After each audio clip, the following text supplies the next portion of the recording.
hablaremos sobre los diversos tipos de cimentaciones para las construcciones más comunes, así como también su importancia como elemento resistente que forma parte de un sistema denominado estructura. El objetivo de la cimentación es transmitir las cargas de las superestructuras y el peso propio de las mismas al terreno, pero presentan otras funciones como apoyar a la construcción, distribuir adecuadamente las cargas considerando un factor de seguridad adecuado entre la estructura de la cimentación y el suelo, limitar los asentamientos totales y diferenciales con la finalidad de controlar los daños en la estructura, así como en las construcciones adjuntas y mantener la posición vertical de la estructura ante los diferentes tipos de acciones. Hablaremos de dos conceptos importantes, que son la superestructura, que es la parte de la construcción que se realiza con el objetivo fundamental de ser utilizada por el hombre, y la infraestructura, que es la parte de la construcción que es necesaria para apoyar a la superestructura. Las cimentaciones se clasifican en dos grandes grupos, las cimentaciones superficiales y las cimentaciones profundas. En este caso, hablaremos de las cimentaciones superficiales. Los casos más comunes de estas son las zapatas aisladas, las zapatas continuas, las zapatas combinadas y las losas de cimentación. La selección del tipo de cimentación depende fundamentalmente del tipo de construcción de las cargas o acciones que actúan sobre ella y del terreno donde se va a ubicar. El concreto armado es el material usado en el diseño de zapatas superficiales, ya que éste tiene facilidad de construcción y se adapta al diseño. Para el cálculo de zapatas cuadradas de concreto, se debe calcular las dimensiones de la zapata, mayorar las cargas, calcular la carga de diseño. También se evalúa el corte por punzonado, flexión, momento último, área del acero, longitud de desarrollo disponible y aplastamiento en la base del pedestal. En Venezuela, al momento de diseñar secciones de concreto sometidas a cualquier tipo de solicitación, se debe utilizar la teoría de rotura, ya que es el único procedimiento contemplado en las normas vigentes COVENI 1753-2006. El diseño por rotura requiere que las cargas de trabajo utilizadas sean transformadas en cargas mayoradas, usando de esta la más desfavorable. Vamos a proceder a realizar ahora un diseño de una zapata cuadrada para poner en práctica lo mencionado anteriormente.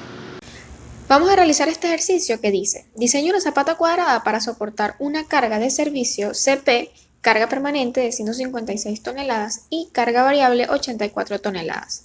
La columna es cuadrada de 60 centímetros de lado. La calidad de los materiales a usar son F'C 250 kg sobre centímetro cuadrado y FY de 3500 kg sobre centímetro cuadrado. La capacidad portante del suelo de fundación es de Q admisible igual a 2.5 kg sobre centímetro cuadrado. La base apoya a una profundidad de 2.1 metros.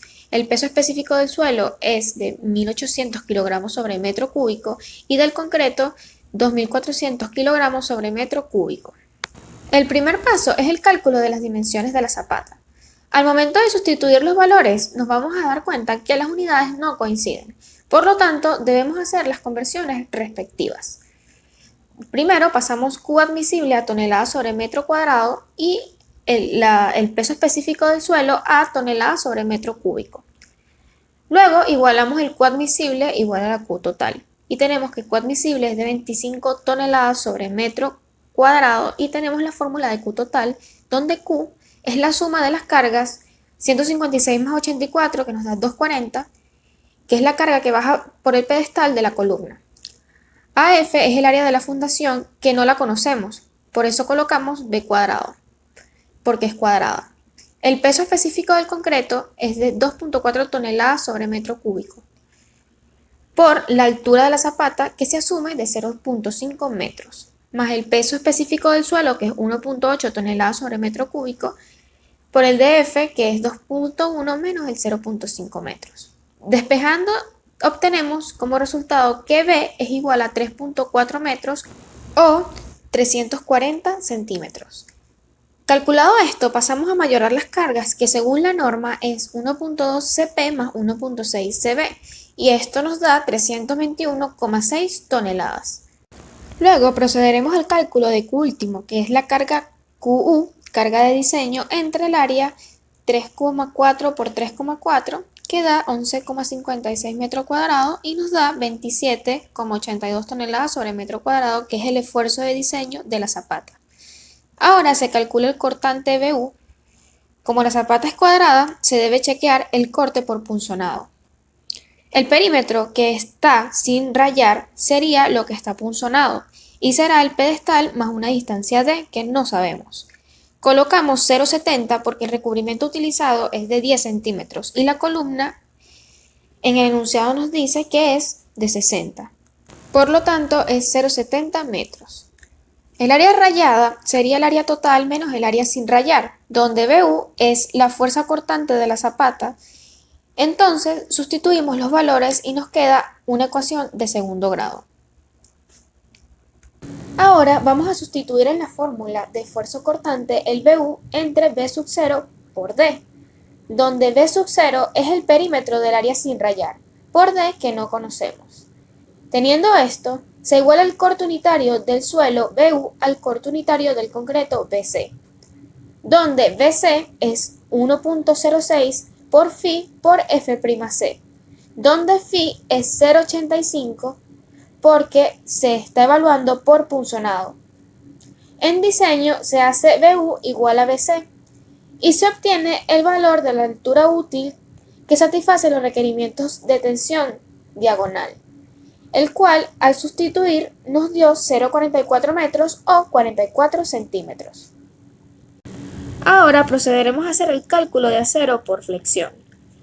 Como podemos ver, la distancia es de 3.4 y para calcular la longitud de desarrollo disponible, lo que se hace es restar 3.4 menos 0.70 y esto nos da 2.7. Dividimos este número entre 2 y nos va a dar 1.35, que va a ser la longitud de desarrollo disponible. Teniendo este valor, vamos a calcular el momento último, con la fórmula que es MU igual a Q último por B por la longitud de desarrollo al cuadrado entre 2, y sustituyendo los valores nos queda que MU es 86.20 toneladas por metro. Luego, calculamos el área de acero con la fórmula que vemos en pantalla. En esta fórmula se hizo la conversión de MU a kilogramo por centímetro, para que todas las unidades coincidan. Y el área del acero nos da 64.48 centímetros cuadrados. Para calcular la cuantía, esta se define como ρ igual al área del acero entre B por D, donde el área del acero, ya la calculamos anteriormente, nos dio 64.48 centímetros cuadrados entre la base, que es 340 centímetros, por D, que es 44 centímetros, y ρ nos dio 0,0043. Para calcular el ρ mínimo, en este caso, va a depender de FY. Como FY es 3.500 kilogramos sobre centímetro cuadrado, el valor a utilizar será 0,002. Caso distinto sería si el FY fuera igual a 4.200 kilogramos sobre centímetros cuadrados. El valor mínimo a utilizar sería 0,0018.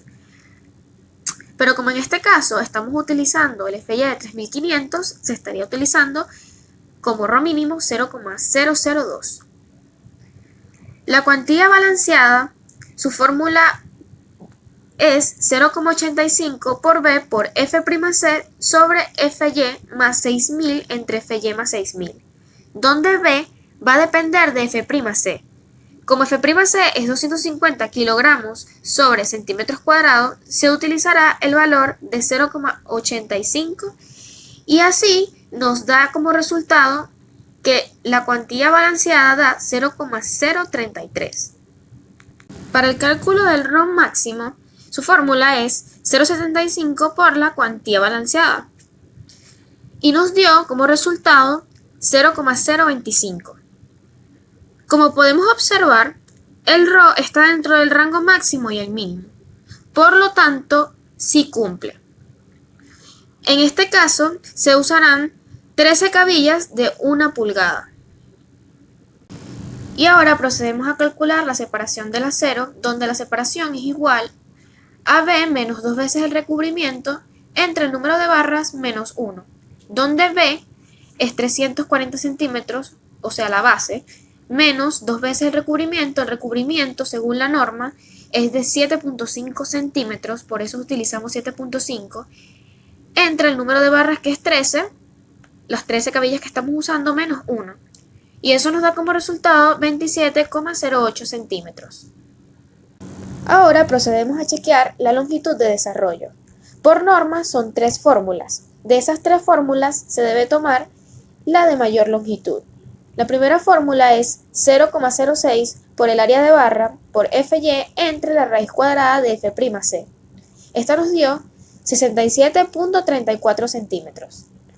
La segunda fórmula es 0,006 por FY por el diámetro de barra, y esta nos dio 106.47 centímetros. Y la tercera fórmula que nos dice que LD tiene que ser mayor o igual a 30. Viendo el resultado, tenemos que tomar la mayor, en este caso el mayor sería 106,47 centímetros. Y ahora vamos a chequear que la longitud de barra cabe en la longitud de desarrollo disponible. La longitud disponible nos da 128 centímetros, por lo que podemos concluir que sí cumple. Como último paso, se chequea por aplastamiento en la base del pedestal. Tenemos el esfuerzo de aplastamiento que es igual a Q sobre el área del pedestal. Q es 321,6 toneladas y el área del pedestal 0,70 al cuadrado. Esto nos da como resultado 65,63 kilogramos sobre centímetro cuadrado. Luego chequeamos el esfuerzo del concreto, que es una fórmula que es Fc igual a 0,85 por Φ por F'C. El Φ es 0,90 porque se está evaluando por aplastamiento. Los Φ pueden cambiar. Y esto nos da como resultado 148,75 kilogramos sobre centímetro cuadrado. Por lo tanto, podemos concluir que sí cumple.